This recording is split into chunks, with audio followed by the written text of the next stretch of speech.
daming arte. Bakit? Kasalanan ko ba kung yung tatay ko madiskarte, tas yung tatay mo pahinante na nasisante? Tangin na, pre!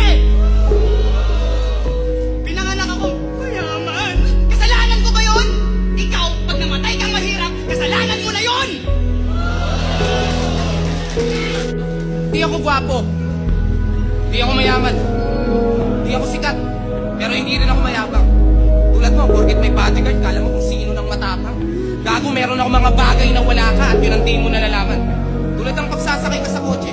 Siyempre dahil prinsesa kami nag-aabot ng palad. Ako, hindi naman sa pagyayabang. Pero pag sumasakay ako ng jeep, may taga-abot ng bayad.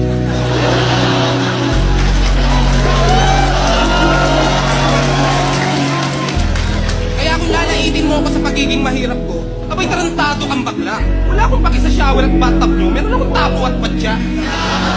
Ganyan naman kayong mayayaman eh. Akala mo kung sino nang mabigat mangusga. Kung meron kayong libo-libo, meron din naman akong barya na mabigat sa bulsa. Palibasa, nakadepende ka sa magulang mo, kaya kala nyo, disente na. Huwag kang mag-alala, Abra, magkaka-100K na rin ako. Ang kaso, sa Disyembre pa.